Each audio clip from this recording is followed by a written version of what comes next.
ఓం శ్రీ సాయిరామ్. ఓం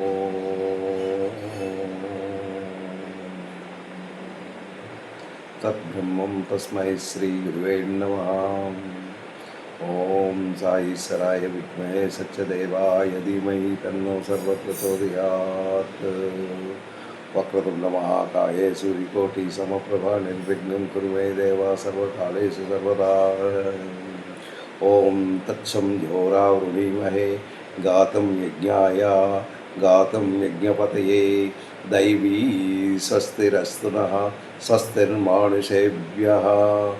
ఓం శాంతి శాంతి శాంతి.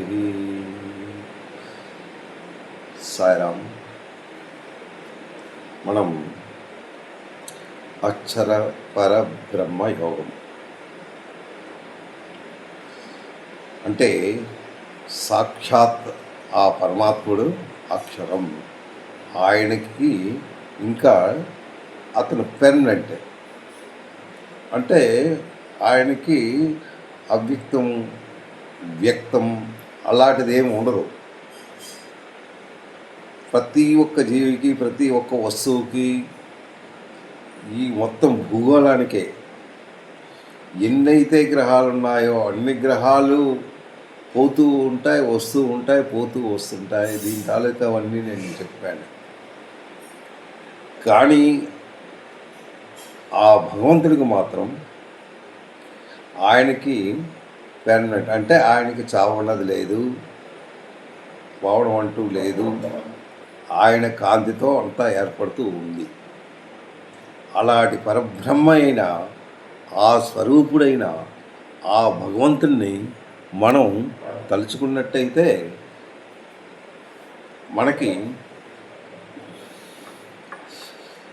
సర్వ విధాల ఆయన మనకి కాపాడుతాడు. అయితే ఈ అక్షర పరబ్రహ్మ యోగంలో శాశ్వతం, అక్షరం అంటే శాశ్వతం, పర అంటే శ్రేష్టమైన, బ్రహ్మ అంటే ఆయనే సృష్టికర్త, ఆయనే లయకర్త, ఆయనే నాశనం చేసినవాడు, పుట్టించినవాడు, ఆయన అన్నీ ఆయనే బ్రహ్మ. అక్షర పరబ్రహ్మ యోగం. ఆ యోగాన్ని ఆ భగవంతుని ఆశీస్సులతో మనం ఆ యోగాన్ని చాలా చక్కగా అన్నిన్ను చక్కగాను భగవంతుడు దాన్ని దాటిస్తూ ప్రతి విషయాన్ని మనకు చెప్తూ, అంటే ఈ అక్షర పరబ్రహ్మ యోగాన్ని మనం చెప్పుకోవడానికి మనకు ఒక అవకాశాన్ని కల్పించిన ఆ భగవత్ స్వరూపుడైన ఆయనకి సర్వ విధాల ఎప్పుడూ ఆయన్ని మనం తలుచుకుంటూ ఉన్నాం. ఎందుకంటే ఆయన ఆశీస్సులు లేనిదే మనం చెప్పలేము, మనం వినలేము, ఏమీ చేయలేము. మనం ఓన్లీ బొమ్మలం అంతే. నడిపించినవాడు, నడిపిస్తున్నవాడు అంతా ఆయనే కర్త, ఆయనే పరబ్రహ్మ.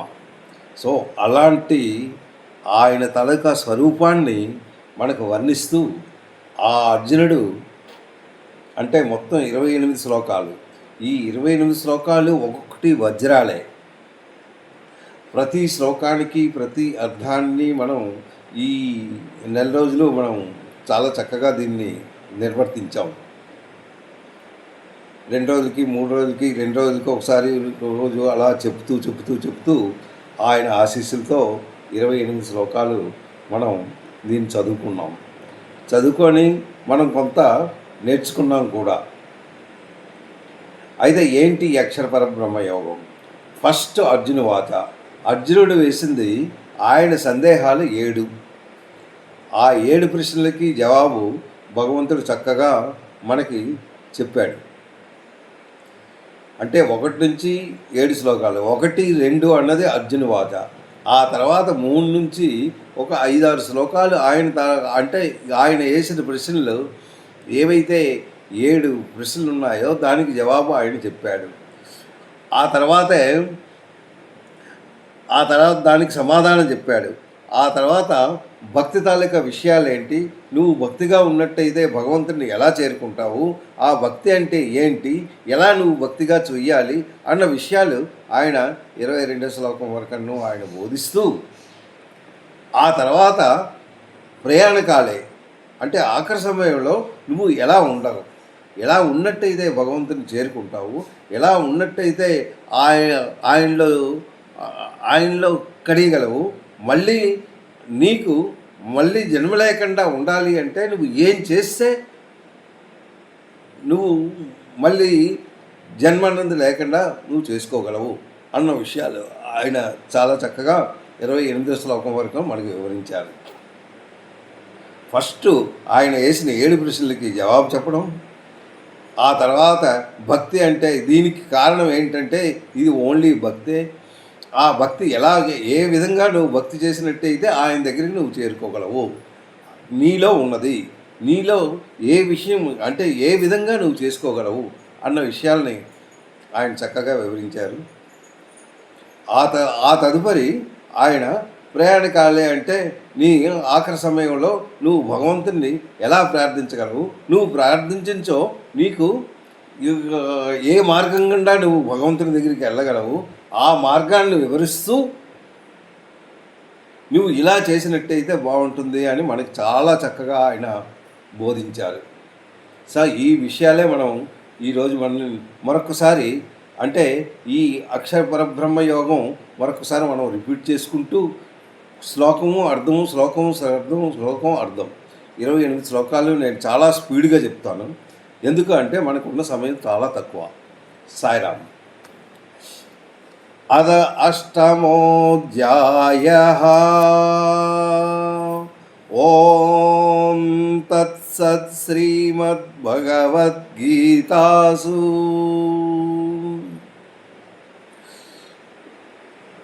ఉపనిషత్తు బ్రహ్మ విద్యాయాం యోగశాస్త్రే శ్రీకృష్ణార్జున సంవాదే అక్షర పరబ్రహ్మయోగం.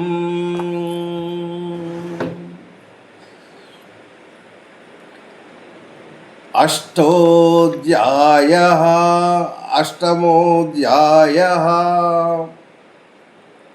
అయితే ఇది 8వ అధ్యాయం.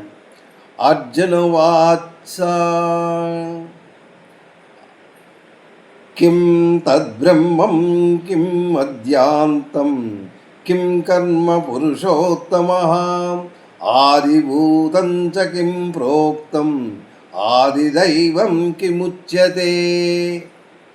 అది మనకి 1వ శ్లోకంలో చాలా చక్కగా ఆయన మనకు వివరించారు. కిం తద్బ్రహ్మ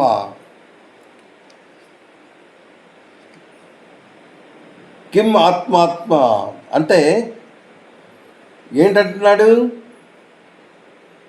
ఓ పురుషోత్తమ, కిం తద్బ్రహ్మ ఏంటి? What is meaning of Brahma? అది ఆయన చెప్పేది.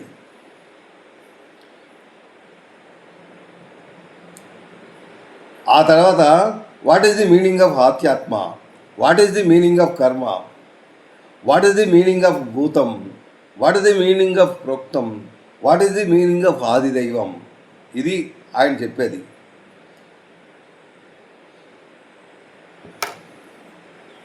ఇది మనం చక్కగా బోధించుకున్నట్టయితే, ఒక్కసారి మనం తెలుసుకున్నట్టయితే మనకి సర్వ విధాలా మనకి తెలిసి వస్తుంది. అయితే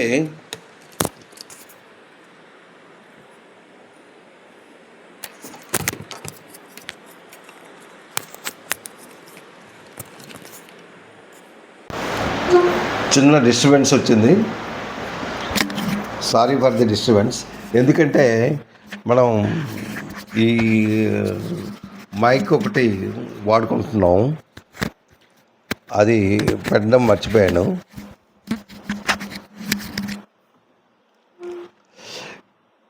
అయితే కిం తద్బ్రహ్మ కిం అధ్యాత్మం కిం కర్మ పురుషోత్తమ ఆదిభూతం చ ప్రోక్తం ఆదిదైవం కిముచ్యతే. ఇది ఒకటోది. ఏంటంటున్నాడు?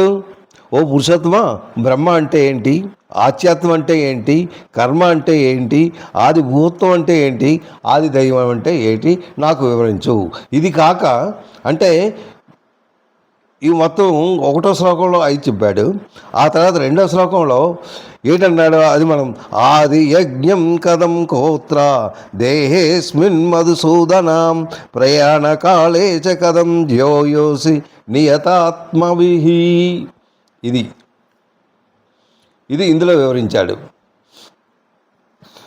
ఆది యజ్ఞం కథం క్రోత దేహాస్మిన్ మధుసూదన ప్రయాణకాలే చ కథం ప్రయాయం. అంటే ఏంటంటాడు? ఓ మధుసూదన, అక్కడ ఏంటన్నాడు? పురుషోత్తమ అన్నాడు ఒకటో శ్లోకంలో. రెండవ శ్లోకంలో వచ్చేసరికి మధుసూదన అన్నాడు. అంటే కృష్ణుడికి ప్రార్థిస్తున్నాడు, రిక్వెస్ట్ చేస్తున్నాడు, జస్ట్ నాకు ఈ సందేహాలను నువ్వు తీర్చు. ఆది యజ్ఞం అంటే ఏంటి? ఈ శరీరము ఆది యజ్ఞం అంటే ఈ శరీరంలో ఆది యజ్ఞం ఉంది కదా, అది ఎలాగ ఉంటుంది? అంత్యకాలంలో మనస్సు పరమాత్మ యందు లగ్నము చేరిన యోగులు ఎవరైతే ఈ అంతిమ కాలంలో ఎవరైతే పరమాత్మని చేస్తారో వాళ్ళు వాళ్ళు ఎలా ఉంటారు, వాళ్ళు ఏ విధంగా దాన్ని కంట్రోల్ చేయగలిగారు అని చెప్తున్నాడు. నేను అది ఎలా తెలుసుకోగలను, దీని గురించి నువ్వు వివరించాలి అనేసి రెండవ శ్లోకంలో చెప్పాడు. శ్రీ భగవాన్ వ్యాచ, అది మూడవ శ్లోకం. ఏంటంటున్నాడు? అక్షరం, ముందు అక్షరం అన్నాడు. అక్షరం బ్రహ్మ పరమం స్వభావో ఆధ్యాత్మముచ్యతే భూతభావోద్భవాకరో విసర్గం కర్మ సంహిత. అంటే అక్కడ చెప్పాడు అతను వేసిన 7 ప్రశ్నలకి. అతను ఏంటేశాడు? బ్రహ్మ అంటే ఏంటి, ఆ బ్రహ్మ అంటే ఏంటో చెప్పాడు. బ్రహ్మ అనగా సర్వశ్రేష్ఠుడు, అందరికన్నా శ్రేష్టమైన వాడు, ఉత్తముడు, పురుషోత్తముడు, అన్నీ ఆయనే, శాశ్వతుడు అనేసి దానికి జవాబు చెప్పాడు. నెక్స్ట్ ఆధ్యాత్మ అనగా నీ తాలూకా స్వరూపం. అంటే ఆధ్యాత్మ అంటే నీ జీవాత్మ, నువ్వు జీవుడిగా ఉన్నావు, అదే ఆధ్యాత్మ అని చెప్తున్నాడు. పరమాత్మ యందు లీనమైన సకల భూతములు అంటే భూతాల గురించి చెప్పాడు. ఏవైతే ప్రాణులు ఉన్నాయో ఇవి భగవంతుడి నుంచే వచ్చాయి, మళ్ళీ భగవంతునిలో కలుస్తున్నాయి. అవి ఎలా ఉత్పత్తి అవుతున్నాయి, అవి ఎలాగా మళ్ళీ లీనమైపోతున్నాయి, ఎలా ఇదవుతున్నాయి, అది నేను చెప్తాను, నువ్వు జాగ్రత్తగా విను. ఈ కర్మ అంటే ఏదైతే సృష్టి ఉందో ఈ సృష్టిని చేసే పనులను కర్మ అంటారు. అంటే నీవు జీవాత్మగా ఉన్నప్పుడు నువ్వు ఏవైతే చేస్తున్నావో అవన్నీ కర్మలే అని చెప్పాడు. నెక్స్ట్ ఆదిభూత్వం చరోభావ పురుషాశ్చాది దైవతం ఆది యజ్ఞోహమేవాత్ర దేహి దేహాపృతపరా.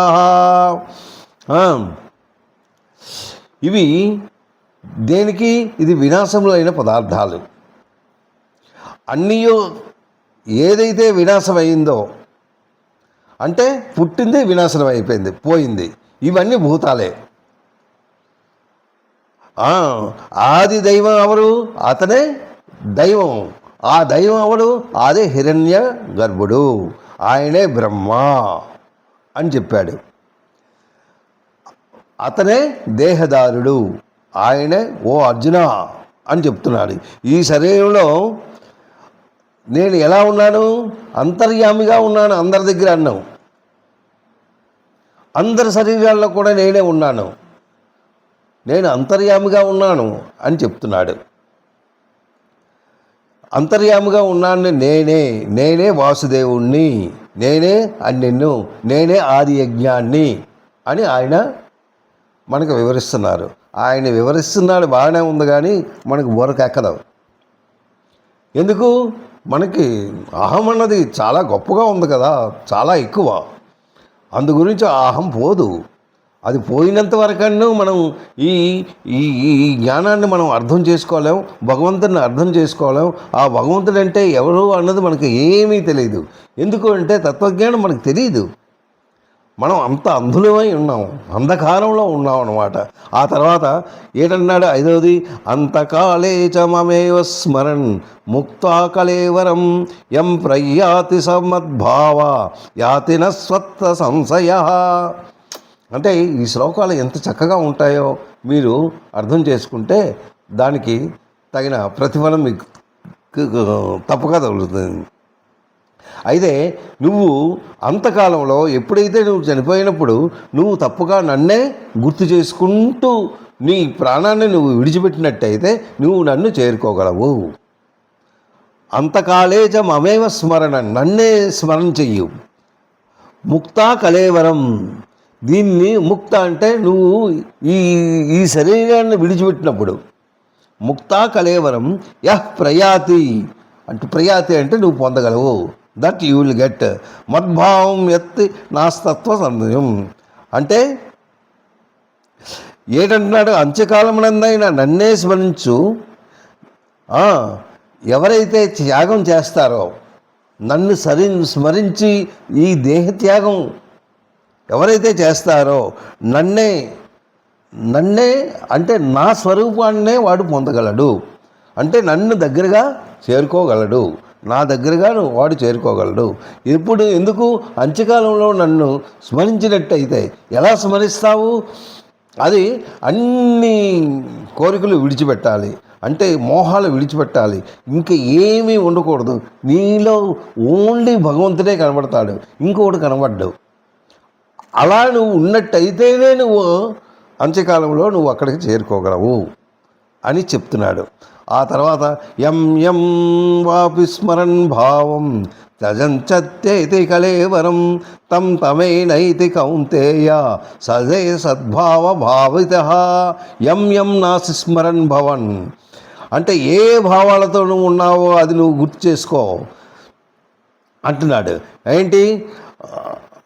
అతను చనిపోయే ముందు ఎటువంటి భావాలు లేకుండా ఏ భావంతో వాడు దేహాన్ని విడిచిపెడితే మళ్ళీ ఆ భావంతోనే వాడు వస్తాడు. అయితే శరీరం విడిచిపెట్టినప్పుడు ఎలాగా నీ మోహం నాది నాది నాది అనుకుంటూ ఇంతకాలాన్ని నువ్వు మూసావే, ఇది నా తాలూకా అంటే నా కుటుంబం, నా అన్న, నా తమ్ముడు, నా చెల్లి, నా గురువు, నా స్నేహితుడు, నాది, ఈ నాది నాది నాది అంటూ ఇలా ఉన్నావే, అవన్నీ విడిచిపెట్టాలి. విడిచిపెట్టి ఓన్లీ భగవంతుని నువ్వు స్మరించినట్టయితే నువ్వు నా దగ్గరికి చేరుకోగలవు అనేసి అంటున్నాడు. ఎవరైతే ఇవన్నీ చేయకోకుండా దేహత్యాగం చేస్తారో వాళ్ళు మరుజన్మలో అంటే ఏ ఆలోచనతో వాడు ఈ దేహాన్ని విడిచిపెడతాడో ఆ ఆలోచన, ఆ స్వభావంతోనే మళ్ళీ జన్మ మళ్ళీ దొరుకుతుంది. తమేనైతి కౌంతేయ సదే సద్భావ భావదా అంటే ఆ భావాన్నే మళ్ళీ ప్రభావితుడు అవుతాడు. ఆ భావాలతోనే మళ్ళీ పుడతాడు అన్న భావంతో ఈ శ్లోకాన్ని మనకి ఇచ్చాడు. తస్మాత్ సర్వేషు కాలేషు మమానుస్మర యజ్ఞచ మయాత్మితనో బుద్ధి మమే వైశ్య స్వసంశయం. చూడండి, తస్మాత్ సర్వేషు అందువలన, తస్మాత్ అంటే అందువలన, ఎల్లప్పుడు, సర్వేషు అంటే ఎల్లప్పుడు, అన్ని కాలములందు మమ అనుస్మర అంటే స్మరించు, నన్నే స్మరించు. మయర్పిత మనోబుద్ధి మమే వైశ్యాస వంశయం. ఓ అర్జున, నీవు సర్వదా నన్నే స్మరించుచు ఉండాలి. నీవు ఏ పని చేసినా నువ్వు నన్ను తలుస్తూ నువ్వు చెయ్యి. నువ్వు యుద్ధం చేసినప్పుడు కూడా నన్నే నువ్వు నువ్వు తలుచుకొని నువ్వు యుద్ధం చేసినట్టయితే ఏ పని చేసినా దాని తాలూకా ఫలితం ఏదమని నేను అది చూసుకుంటాను. అంటున్నాడు. నీ మనోబుద్ధులను నాయందే నువ్వు నిలిపినిచో, అంటే నీ బుద్ధి నీ మనస్సు అంతా నాయందే నువ్వు ఉండాలి. ఇంకొక వైపు నువ్వు టర్న్ అవ్వకూడదు. ఏ వైపు నువ్వు టర్న్ అయ్యావో మళ్ళీ పోతుంది. అందు గురించి ఏమీ టర్న్ అవ్వకుండా నన్నే నువ్వు జ్ఞానించుకున్నట్టయితే నన్ను పొందెదవు అనేసి 7వ శ్లోకంలో చెప్పాడు. అభ్యాసం ఇది ఎలా అవుతుంది? ఈజ్ ఇట్ పాసిబుల్ అనేసి అడుగుతున్నాడు. Yes, it is possible. ఏంటంటున్నాడు? అభ్యాసయోగయుక్తేన చేతసా నాణ్యగామిన పరమం పురుషం దివ్యం యాతి పార్థాను చింతయన్. అంటే ఆ శ్లోకం ఒకసారి నేను చదివినప్పుడు మీరు ఒకసారి విన్నట్టయినా, లేకపోతే ఆ అక్షర పరబ్రహ్మ యోగంలో ఒకసారి పుస్తకం తెరుస్తూ ఆ శ్లోకాన్ని మీరు చూసినన్ను చాలా సంతోషం. ఎందుకంటే మీకు ఈజీగా అర్థం. అంటే ఇక్కడ ఏంటంటున్నాడు? అభ్యాస యోగయుక్షేణ. నువ్వు అభ్యాసం చేస్తే నీకు తప్పక నీకు దొరుకుతుంది. నువ్వు అభ్యాసం చేయకుండా ఏమీ లేకుండా తెల్లవారు 4 గంటలు లెగాలి అంటే నీ శాస్త్రయుక్తంగా ఏవైతే ఉన్నాయో, శాస్త్రాల్లో ఎలా అయితే చెప్పాడో ఆ విధంగా నువ్వు విన్నట్టయితే తప్పక నువ్వు దాంట్లో చేరుకోగలవు. అభ్యాస యోగేణ చేతస అంటే నీ మనస్సు, నాణ్యగామిన అంటే అన్యగామిన, మరి యొక్క విషయాలను నువ్వు చింతించబెట్టకూడదు. అన్యగామిన అంటే నీ మనసుని ఇంకో దగ్గర పెట్టకూడదు. పరమం పురుషం దివ్యం యాతి పార్థాను చింతయన్. చింతయన్ అనుక్షణము నన్ను, ప్రతి క్షణము నన్ను తలుస్తూ ఉండి నీ మనసు ఇంకో దగ్గర పరిగెట్టనివ్వకుండా నన్ను నాయందే నువ్వు చేసినట్టయితే తప్పక నువ్వు చేరుకోగలవు అనేసి 8వ శ్లోకంలో చెప్పాడు. తర్వాత కవిం పురాణ మనుశాసితారం అణోరణీయం మనుస్మరేద్య సర్వస్య దాతారమచింత్య రూపం ఆదిత్యవర్ణం తమసః పరిస్తాత్. చూడండి ఎంత చక్కగా చెప్పాడు. కవిం పురాణ మనుశాసితారం. కవిం సర్వజ్ఞుడు. ఎవడు సర్వజ్ఞుడు? ఎవరిని నువ్వు తలుస్తున్నావు? సర్వజ్ఞుడు, సనాతనుడు, పురుషోత్తముడు, అందరినీ శాసించేవాడు, అందరూ తాలూకా అంటే అంతర్యామిగా అన్ని ప్రాణాల్లో ఆయన ఉన్నాడు. అలాంటి భగవంతుడిని నువ్వు తలవాలి. అంటే ఆయన ఎలా ఉంటాడు? అణువు కన్నా చాలా సూక్ష్మంగా ఉంటాడట. అక్కడ ఏంటంటున్నాడు? అణోరణీయం సమస్య రేద్య అంటున్నాడు. అంటే చాలా సూక్ష్మం. అణువు అంటే మీకు తెలుసు కదా, చాలా చిన్నది, అన్నిటికంటే చిన్నది. అంతకన్నా చిన్నదిగా ఆయన ఏమో స్వభావంతో, కానీ దాని తాలూకా శక్తి మాత్రం, ప్రభావం చాలా గొప్పది అని. అందరినీ పోషించేవాడు అంటే ఆయన లేకపోతే ఇంక అవ్వదు కదా. నీ పోషణ నీకు అసలు ఊపిరే రాదు. ఆ ప్రాణవాయువు ఇచ్చినవాడు ఆయనే. ఆ తర్వాత నీ భూతం, పంచభూతాలు సృష్టించినతను అతనే. ఈ పంచభూతాలు నీలోనే ఉన్నాయి. ఈ పంచభూతాలు ఏ భూతం లేకపోయినా నువ్వు అవుట్. నీలో ఈ పంచభూతాలు ఉన్నాయి. అగ్ని, వాయువు, అగ్ని ఉంది, వాయువు ఉంది, నీరుంది, భూమి ఉంది, ఆకాశం ఉంది, మనసు ఉంది. ఇవన్నీ నువ్వు. ఆ తర్వాత ఇవి నువ్వు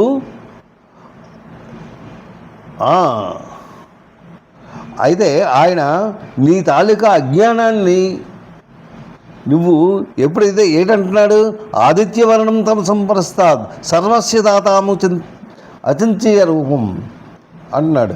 అంటే నువ్వు ఎప్పుడైతే ఆయన్నే నువ్వు తలుచుకొని నువ్వు ఉన్నట్టయితే నీ తాలూకా అజ్ఞానం పారద్రోలువాడు. సచ్చిదానంద గణ పరమేశ్వరుణ్ణి ఎప్పుడూ స్మరిస్తూ ఉండవాలి అనేసి ఇక్కడ కమిం పురాణ మాసత అని 9వ శ్లోకంలో చెప్పాడు. 10వ శ్లోకంలో ఏంటి? ప్రయాణకాలే మనసాచలేన భక్తాయుక్త యోగ బలైన చైవ భూవ్రోర్మధ్యే ప్రాణమావస్య సమ్యక్తం సతం పరం పురుషామపైత దివ్యం ప్రయాణకాలే మనసా ఆచలేన భక్తాయుక్తం యోగ బలేన చ ఏవ భ్రవో మధ్య ప్రాణం అవేశ్య సమ్యక్ స తం పరం పురుషం ఉపైత దివ్యం అంటున్నాడు. అంటే అలాంటి పరమభక్తుడు ఎలా ఉండాలి? పూర్తిగా అన్ని మర్చి ఆయన్నే తలుచుకుంటూ ఉన్నవాడు, అలాంటి పరమభక్తుడు అంత్యకాలమునందు ఆ ఆ యోగ బలాన్ని, అంటే ఆయన తాలూకా శక్తిని సమర్పించుకుంటాడనమాట. అంటే ఆయన శక్తి ఉంటుంది కంపల్సరీ, ఆయనలోనే ఉంటుంది ఆ శక్తి. అది ఎలా ఉంటుంది? నువ్వు ఎలా ఉండాలి అంటే నువ్వు స్మరించడం ఎలా స్మరిస్తావు?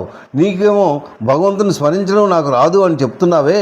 నాకు తాలూకా మనస్సు చంచలంగా విపరీతంగా పరిగెడుతూ ఉంటే హౌ ఈజ్ ఇట్ పాసిబుల్? నేను ఎలా చేయగలను? నేను ఒక దగ్గర కూర్చున్నాను, నా మనసు పరిగెడుతూనే ఉంటుంది కదా. నాకు అది నీలో నాకు కలపాలి అంటే ఎలాగా అంటే దానికి చెప్తున్నాడు, నువ్వు మామూలుగా కూర్చొని నీ కళ్ళు మూసుకుంటూ నీవు ఎదురుగా ఉన్న వస్తువుని నువ్వు నుదుట మధ్యలో తెచ్చుకొని ఆయన్నే చూడు, ఆ వస్తువునే కేంద్రీకరించు. ఇంకొక వస్తువు దగ్గరికి వెళ్ళక దాన్నే ఒక బొమ్మను చూసావనుకో, లేక ఒక ఫోటోని చూసావనుకో, ఒక పరమేశ్వరుని చూసావనుకో, ఈశ్వరుని ఫోటో చూసావు, లేకపోతే వినాయకుడి చూసావు, ఒక అమ్మవారి ఫోటో చూసావు, లేకపోతే విష్ణుమూర్తిని ఫోటో చూసావు, లేకపోతే సాయిబాబాని చూసావు. ఎవరిని చూసినా నువ్వు అదే కేంద్రీకృతంగా నువ్వు మైండ్లో ఉంటూ అదే గుర్తు చేసుకుంటూ అదే మైండ్లో ఈ రెండు కనుబొమ్మల మధ్యన నువ్వు తీసుకురావాలి. భ్రువోర్ మధ్యే ప్రాణం అవేశ్య సమ్యన్, చక్కగా నువ్వు అక్కడే చూడాలి. సమ్యక్ అంటే చక్కగా. శతం వరం పురుషోత్తమ అయితే దివ్యం అన్నాడు. అంటే ఎలాగుండాలి? ఆ దివ్య పురుషుణ్ణి, పరమ పురుషుణ్ణి, పరమాత్మున్నే నువ్వు పొందగలవు. ఇలా కూర్చున్నట్టయితే చక్కగా నిశ్చలమైన మనస్సుతో నువ్వు అది స్మరిస్తూ ఉండాలి. అలా ఉన్నట్టయితే నువ్వు తప్పక అక్కడ చేరుకుంటావు. 10వది. 11వది ఏంటి చెప్పాడో చెప్దాం. యదక్షరం వేద విదో వదంతి. అక్కడ చూడండి, యదక్షరం వేద విద వదంతి విసంతి యత్యహ వీతరాగా. అక్కడ వీతరాగా అన్నాడు. యదిచ్ఛంతో బ్రహ్మచర్యం చరంతి తత్తే పదం సంగ్రహణ ప్రవక్షే. వేద అంటే దీనికి ఎలాగ ఉండాలి? నువ్వు మామూలుగా ఉంటే భగవంతుడు దొరికిపోడు. వేదాలు చదవాలి, వేద విద్వాంసం, పురాణాలు చదువుతూ ఉండాలి. మనకుండే శాస్త్రాలు, మనకి ఏవైతే గ్రంథాలు ఇచ్చాడో ఆ గ్రంథాలన్నీ చదువుతూ ఉండాలి. అందుకే వేద విధులైన విద్వాంసులు వాళ్ళు అవన్నీ చదువుతూ మంచి విద్వాంసాన్ని సంపాదించారు, మంచి జ్ఞానాన్ని సంపాదించారు. అంటే ఆ సచ్చిదానంద స్వరూపుణ్ణి వాళ్ళు మనసులో పెట్టుకున్నారు శాశ్వతంగా. అంటే అక్షరం అక్కడ ఏంటంటున్నాడు? యదక్షరం వేద విదో అంటే ఆ అక్షరాన్ని. ఎలాంటి అక్షరం? ఆ భగవంతు స్వరూపాన్ని, ఆ భగవంతుడు ఆ అక్షరమైన స్వరూపాన్ని వేద విదో వదంతి అంటే వేద పురుషులు ఎవరైతే వేదాన్ని చదువుకొని ఉన్నారో వాళ్ళు కూడా వదంతి చెప్తున్నారు. వాళ్ళు చెప్తున్నారు ఇలా ఉంటే మీకు భగవంతుని మీరు చేరుకోగలరు అంటున్నాడు. అయితే అప్పుడే వాళ్ళు కొందరు సన్యాసులు కూడా ఉన్నారు. సన్యాసుల్లో చేరిన వాళ్ళు అంటే ఆయన్ని చేరుకోవడానికి ఎన్నో దారులు ఉన్నాయి. సన్యాసిగా అంటే మళ్ళీ ఈ కోరికలు ఇవన్నీ పోకుండాను వేరేగా ఉండాలి అనేసి సన్యాసులుగా కలుసుకుంటూ సన్యాసుల్లో కలిసిపోతూ ఆ కాషాయ వస్త్రాలు వేసుకుంటూ ఆ సన్యాసి అంటే ఏంటి? తెల్లవారు 4 గంటల లేగడం, వేద పురుషాలు చేసుకోవడం, గురువు చెప్పినట్టు వినడం, ఆ గురువు చెప్పినవన్నీ తలలో పెట్టుకోవడం, వేదాలు చేసుకోవడం, ఇవన్నీ ఉంటే కానీ ఒక సన్యాసి అవ్వలేడే. అలాంటి సన్యాసులు కూడా దీని గురించి చెప్తున్నారట. ఏ పరంపదమును అంటే బ్రహ్మచారులు, ఆ బ్రహ్మచారులు అంటే వీళ్ళే, అంటే సన్యాసులు. దేనికి బ్రహ్మచారులు అయ్యారు? ఆ భగవంతుని చేరుకోవడానికి మొత్తం కోరికలన్నీ పారద్రోలడానికే బ్రహ్మచారి అంటారు. వాళ్ళకి ఇంకొక కోరిక ఉండదు. ఆ కోరికలు లేకుండా ఉన్నవాళ్ళే బ్రహ్మచారులు. సన్యాసులు ఆ పరంపదములందే ప్రవేశిస్తారనమాట. బ్రహ్మచారులు అంటే దాన్నే ఆ వ్రతాన్ని ఆచరిస్తారు. అంటే బ్రహ్మచారి వ్రతాన్ని ఆచరిస్తూ ఆ పరంపదాన్ని సంక్లిప్తంగా, అంటే వాళ్ళు ఎలా చేరారు అన్నది నేను నీకు చెప్తాను అంటున్నాడు. అక్కడ ఏంటంటాడు, ప్రవక్షే దత్తే పదం సంగ్రహేణి ప్రవక్షే అంటే నేను చెప్తాను, వాళ్ళు ఎలా చేరారు అన్నది నేను చెప్తాను అంటున్నాడు. నెక్స్ట్ 12 సర్వద్వారాణి సంయమ్య మనోహృది నిరుధ్య చ మూర్ధ్వధాయత్మనం ప్రాణం ఆశ్రితో యోగధారణం. చూడండి, ఇవి 2, 12, 13 ఈ ఎలా కూర్చుంటే ఏ విధంగా నువ్వు స్మరించినట్టయితే భగవంతుని చేరుకోగలవు అన్నది ఈ 2 శ్లోకాల్లో ఆయన చెప్తున్నాడు.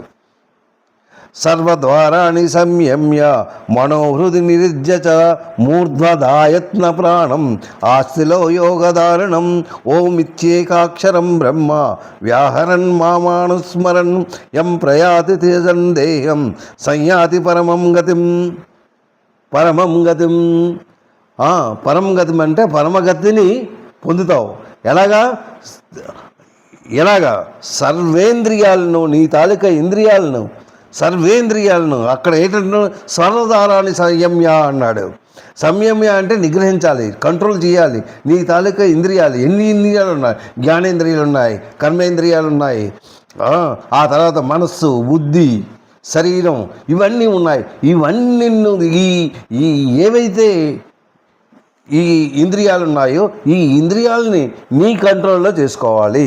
అంటే మనసును కంట్రోల్ చేయడం చాలా కష్టం, దాన్ని నువ్వు కంట్రోల్ చేసుకోవాలి. ఎటువైపు పరిగెట్టనివ్వకుండా ఒకే నిదానంగా ఉన్నట్టయితే సర్వధారాన్ని అంటే నిగ్రహించి మనస్సును హృదయమునందు స్థిరమార్చాలి. అక్కడ ఏంటంటున్నాడు, మనోహృది నిరుధ్య అన్నాడు.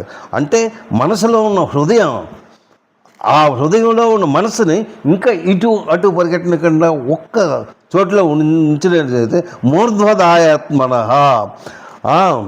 మూర్ధ్వ అంటే మూర్ధస్వరం అని సహస్రసారం, సహస్రారము నాడి అక్కడ నువ్వు ఉంచాలి. స్థిరముగా ఉంచి పరమాత్మ యొక్క ధ్యానమునందే నిమగ్నుడై ఏ పురుషుడైతే ఉంటాడో వాడు తప్పక అక్కడికి చేరుకోగలడు. ఏ పురుషుడైతే ఈ విధంగా కూర్చుంటూ భగవన్నామస్మరణతో ఉంటాడో, ఇంకొక ఆలోచన లేకుండా ఎవరైతే ఉంటారో వాళ్ళు తప్పక నన్ను చేరగలరు అనేసి ఓ మిథ్యాక్షరం బ్రహ్మ వ్యవహారం అంటున్నాడు. అంటే ఏ చింత లేకుండా పరబ్రహ్మ అయిన నన్ను చింతన చేయొచ్చు, త్యజించి వెళ్ళిపోవచ్చున్న ఆ పురుషుని పరమగతిని పొందును, నువ్వు నన్ను పొందగలవు అనేసి అంటున్నాడు. అయితే 14వ శ్లోకం అనన్య చేత సతతం యో మాం స్మరతి నిత్యసహ తస్యాహం సులభం పార్థ నిక్తియుక్తస్య యోగినః. చూడండి, అనన్య చేత సతతం. సతతం అంటే ఎప్పుడు, నిరంతరం, ఎల్లప్పుడూ. అనన్య చేత అంటే అనన్య చిత్తుడై ఇంకొక విషయాన్ని నువ్వు ఆలోచించకుండా అనన్య సతతం యో మాం స్మరతి నిత్య సర్వదా నిరంతరము నన్నే నువ్వు ధ్యానించినట్టయితే తస్యాహం సులభం పార్థ నిత్యయుక్తస్య యోగినః. నువ్వు మత్పరాయణుడైన నన్నే నువ్వు జ్ఞానించినట్టయితే నువ్వు తప్పక అక్కడికి చేరుకోగలవు. అంటే సులభంగా నేను నీకు లభించదును అని చెప్తున్నాడు. నెక్స్ట్ 15 మాముపేత్య పునర్జన్మ. అక్కడ మాముపేత్య అంటున్నాడు. ఏంటి ఈ ఉపేత్య అంటే పొందడం, మాం అంటే నన్ను, అక్కడ మాం పేత్య అంటే గెట్, అంటే నేను నీకు దొరుకుతాను. మాముపేత్య పునర్జన్మను దుఃఖాలయ మస్వాస్వితం. నీ ఒకటే అక్కడ భగవంతుడు నీకు చెప్తున్నాడు, నువ్వు మళ్ళీ జన్మను కోరుకున్నావు అంటే ఆ జన్మ ఎలా ఉంటుంది, ఏ జన్మమని, నువ్వు పశువమని, పక్షి రూపమని, మనిషి రూపమని, ఒక పిల్లవని, ఒక దగ్గవని, అన్ని రూపాలు. అంటే ఈ ప్రాణకోటి కొన్ని కోట్లు తాలూకా ప్రాణాలు ఉన్నాయి. ఇవన్నీ దుఃఖంతోనే పడి ఉంటాయి. ఎందుకు ఆ దుఃఖం అంటే మానవుడికి సంతృప్తి అన్నది లేదు. ఆ తర్వాత నెక్స్ట్ చావు భయం. అమ్మో, నేను ఈరోజు ఇంత చక్కగా ఉన్నాను, నా ప్రాణం తీసుకుపోతున్నాడు. అలాగే ప్రతి ప్రాణికి ప్రాణ భయం ఉంటుంది. అందుకే ఆ దుఃఖాలయంలో ఉంటాడనమాట. ఏంటి, మళ్ళీ జన్మ ఎత్తే అది దుఃఖాదనం లేకుండాను నువ్వు చక్కగా చూసుకున్నట్టయితే, మాము పేర్చి అనన్నే కానీ నువ్వు తెలిసినట్టయితే పునర్జన్మ నీకు ఉండదు, మళ్ళీ నీకు జన్మ ఉండదు. ఎందుకు? జన్మ ఉన్నట్టయితే నువ్వు ఎలాగుంటావు? దుఃఖాలే శాశ్వతంగా దుఃఖంతోనే ఉంటావు. నప్నువంతి మహాత్మనః. ఏటంటున్నాడు? నా అప్నువంతి అంటే పొందెదవు. ఏంటి? పునర్జన్మ అన్నది నువ్వు ఇంకా మరి నాప్నువంతి. నా అంటే నీకు మరి పునర్జన్మ ఉండదు. నాప్నువంతి మహాత్మనః సంసిద్ధం పరమం గతం అని చెప్తున్నాడు. అంటే పరమసిద్ధిని పొందిన మహాత్ములు నన్ను చేరిన పిదప దుఃఖాలు నిలయమైన క్షణభంగురమైన పునర్జన్మను వాళ్ళు పొందరు. ఎందుకు పొందరు అంటే నువ్వు నాలో కలిసావు కనుక. అందు గురించి దీని గురించి నువ్వు ఇంకా ఆలోచించడం అవసరం లేదు. మరొక్క శ్వాసం చేసి నేను విరమిస్తాను. సహస్రయుగ పర్యంతం అహర్యద్ బ్రాహ్మణో విదుః రాత్రం యోహ సహస్రాంతం తో హోరాత్ర విదో జన. అహోరాత్ర విధి కాలతత్వాన్ని నిజంగా ఎవరైతే ఎరుగుతారో ఇక్కడి నుంచి నీకు కాలం గురించి చెప్పారు భగవంతుడు. సహస్రయుగ పర్యంతం అంటే 1000 చతుర్యుగం అంటే బ్రహ్మ తాలూకా ఆయన తాలూకా జన్మ, ప్రతి ఒక్కరికి జన్మ ఎంతవరకు ఉంటుందో అది భగవంతుడు ప్రతి జీవికి రాశాడు. కుక్కకింత, నక్కకింత, పిల్లికింత, ప్రతి దానికి దాని తాలూకా వయసు రాశాడు. అలాగే మనుషులకు కూడా 100 సంవత్సరాలని రాశాడు. అంతకన్నా వాళ్ళు ఎక్కువ ఉండలేరు. ఎవడో 100కి 1,00,000కి ఉంటే ఉండొచ్చు, అంతేగాని అంతకన్నా ఎక్కువ ఉండలేరు. సహస్రయుగ పర్యంతం అంటున్నాడు. అంటే 1000 చతుర్యుగముల కాలము బ్రహ్మకు అవుతుంది. అహర్య బ్రహ్మణో విదుః. తెలుసుకో. విదుః అంటే నువ్వు ఆ బ్రహ్మ తాలూకా ఆయన తాలూకా కాలం ఎన్ని సంవత్సరాలు అన్నది నువ్వు తెలుసుకో. రాత్రి యుగ సహస్రాంతం తే హోరాత్ర నిదో జన. అంటే 1000 చతుర్యుగము కలిసి బ్రహ్మకు ఒక పగలు. అంటే చతుర్యుగం, యుగాల గురించి దీని గురించి నేను ఈ శ్లోకం చెప్పినప్పుడు నేను చెప్పాను. మానవుని తాలూకా ఏంటి, దేవతల తాలూకా ఏంటి, దేవతల నుంచి ఆ బ్రహ్మ తాలూకా వయసు ఎలా ఉంటుంది ఏంటి అన్నమాట. కొన్ని లక్షల సంవత్సరాలు అన్నమాట ఒక రాత్రి, కొన్ని లక్షల సంవత్సరాలు ఒక పగలు. ఎప్పుడైతే భగవంతుడు పగలు ఉంటాడో అప్పుడే ప్రాణకోట్లన్నీ వస్తాయి. అది ఇక్కడ చెప్పాడు. సహస్రయుగ పర్యంతం అహర్యద్ బ్రహ్మణో విదు రాత్రి యుగ సహస్రాంతం తో హోరాత్రి విదో జనాహ.